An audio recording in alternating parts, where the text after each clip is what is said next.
Actu Média. Actu Média. Actu Média sur Radio Laser. 95.9 FM. Bonjour à toutes et à tous sur Radio Laser, à la Contorade Science, avec Marion Guillemin. Bonjour Marion. Bonjour Bernard. Bonjour. Oui, bonjour à toutes et à tous. Et on parle donc du numéro de Science Ouest de mars 2023. On est en 2023. Il y a parfois, comme de temps en temps en France, des manifestations, et tout ça pour introduire qu'il y a un article tout à fait intéressant en page 3 de Science Ouest sur les manifestations mises en foule d'une colère. Il est dit dedans que par exemple en mettant en foule, la manifestation donne chair à la colère et à la revendication. Rappelons que la manifestation est quelque chose qui paraît et qui est nécessaire en démocratie. Alors, on parle de foule aussi, et parfois on peut avoir peur de la foule. On connaît la chanson d'Edith Piaf, La Foule. En tous les cas, c'est un très bon article, très intéressant sur les manifestations en soi. Et donc on vit aujourd'hui une époque, ce que dit Christian Guillonnet, qui est un chercheur de l'université de Rennes, en sciences politiques, je crois. Oui, c'est ça, oui. Et donc il dit que, en tous les cas, en ce moment, à notre époque, nous vivons aujourd'hui moins de violence au niveau de notre histoire politique. Et donc, d'ailleurs, on est content de voir que des manifestations se passent bien, mais que l'on revendique avec le minimum de violence, bien que à Rennes, comme ailleurs, parfois les magasins sont obligés de protéger leur devanture. Voilà. Mais en tout cas, article très intéressant, on vous le conseille, enfin moi en tous les cas, et je pense que Marion aussi, puisque c'est... Oui, tout à fait, puis là effectivement on est en plein dans l'actu, tout à fait. Et donc on trouvait intéressant de démarrer par là. Et maintenant, on va parler du dossier, peut-être, Marion. Alors, oui. le dossier... Tout autre sujet. Et oui, ce sont les monnaies avec Yves Coativi, qui est professeur d'histoire médiévale à l'UBO, l'Université de Bretagne occidentale. Et donc, je vais vous laisser la parole. Ça commence par le troc et après, ça continue. Vous allez nous raconter brièvement tout ça. Vous avez tout à fait raison. En fait, on a voulu un peu remonter le temps pour comprendre comment les premières monnaies ont pris forme et sous quelle forme elles étaient présentées. Et donc, effectivement, on parle notamment des coquillages. Il y a eu du troc, effectivement, pour échanger des marchandises. Il y a eu du tissu. Enfin, il y a vraiment eu différentes formes avant d'avoir des pièces de monnaie. Et donc, Yves Coativi, qui est professeur d'histoire médiévale à l'UBO, à Brest, nous a raconté pas mal de choses. Bon, je vais pas tout vous dévoiler, mais l'idée, c'était de comprendre comment elles ont évolué avec les sociétés, comment elles ont été aussi un instrument de pouvoir. On parle aussi des ateliers de frappe, quand je parle de pièces de monnaie. Voilà, il y a eu différents métaux précieux qui étaient utilisés, fondus pour former des lingots et puis ensuite aplatis, découpés en rondelles. Enfin voilà, on explique un petit peu toutes ces étapes de fabrication qui sont pas si éloignées de ce qu'on fait aujourd'hui. Voilà, sauf que c'est beaucoup plus tout au long du Moyen-Âge, ça a évolué. Ça a d'abord été en cuivre, les monnaies pour les échanges quotidiens, en argent pour le salaire journalier et en or pour les échanges internationaux, entre autres. Et ensuite, Marion, comment les choses ont évolué.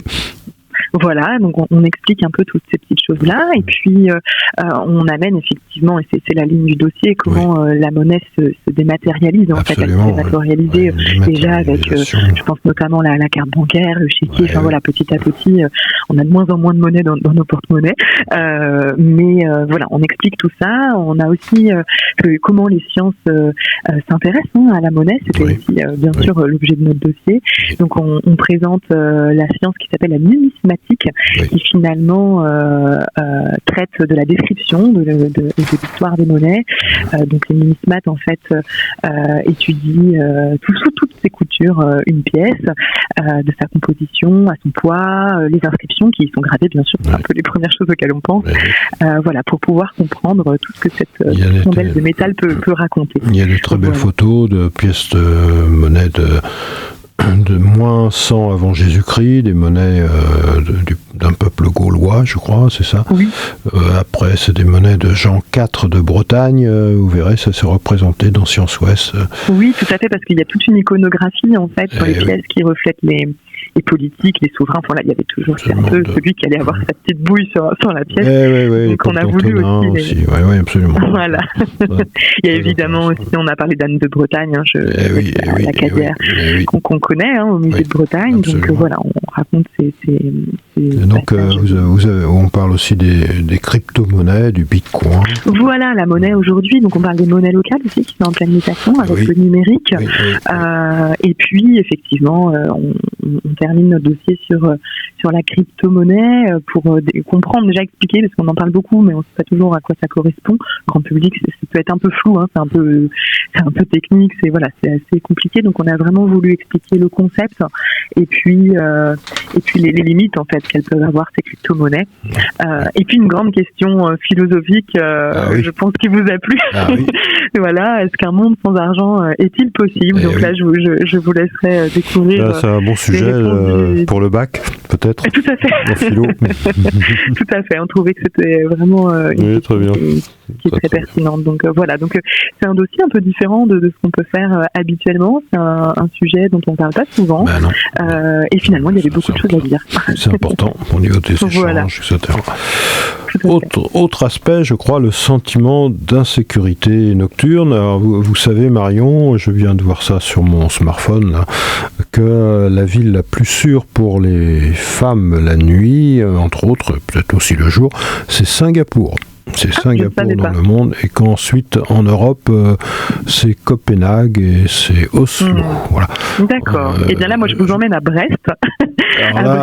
Au Mexique. Parlez-nous de Brest alors. Voilà, on a présenté un projet de recherche qui est mené en Bretagne mais aussi au Mexique. Voilà, il y a des expériences qui se font sur 2 sites différents qui permettent de comparer les protocoles.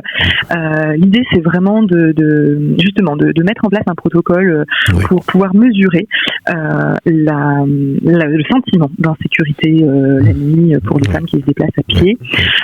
Donc c'est testé aujourd'hui avec des montres connectées qui peuvent mesurer, qui peuvent récolter en fait les informations physiologiques mais aussi géographiques, où elles sont, comment elles se sentent. Voilà, il y a plusieurs mesures physiologiques qui permettent caractéristiques physiologiques. Voilà, exactement, de savoir si elles sont stressées ou pas.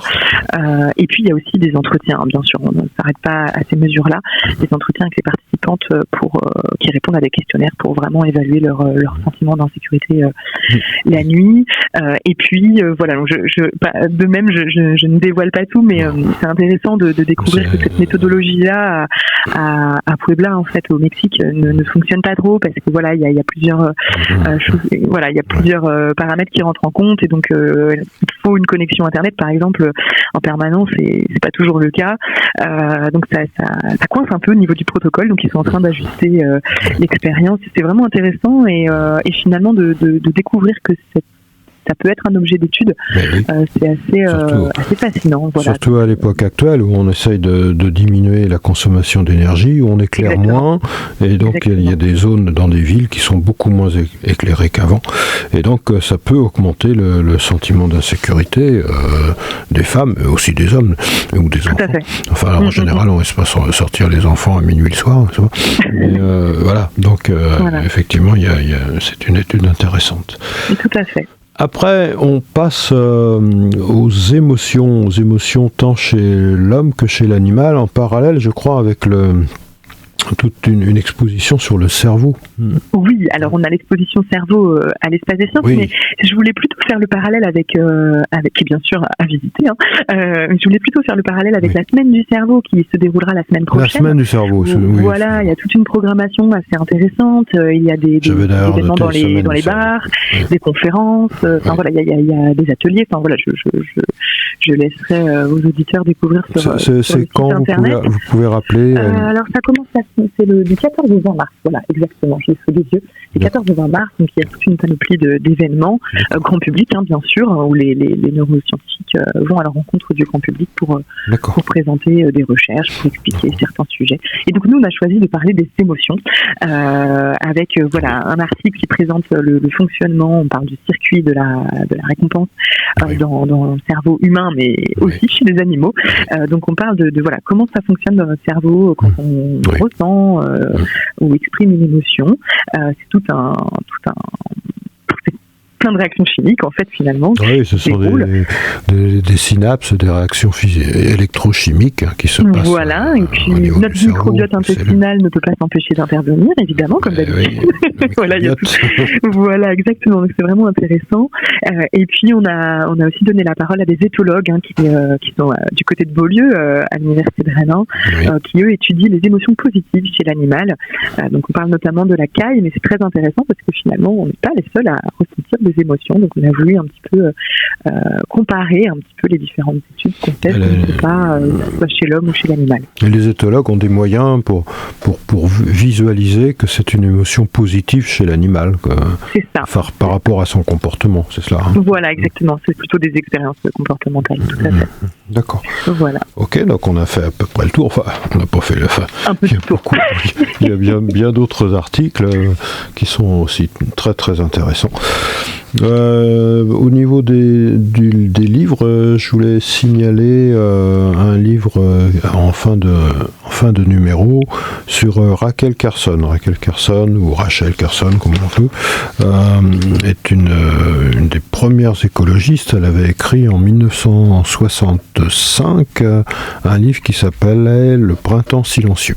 Et bien là, et donc où elle parlait des épandages qui étaient faits pour traiter contre les insectes, et avec pour conséquence que ça rendait le printemps silencieux parce qu'il y avait de moins en moins d'oiseaux. Et c'était dans le Texas, aux États-Unis.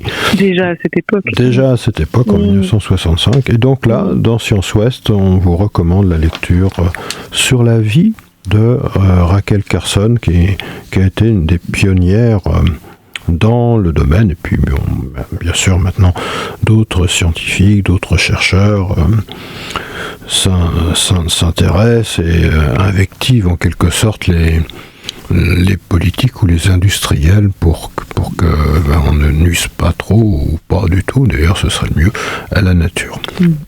Voilà ce que je voulais signaler. Est-ce qu'on aurait d'autres choses à dire, Marion ? J'ai envie de dire, foncez lire Science Ouest.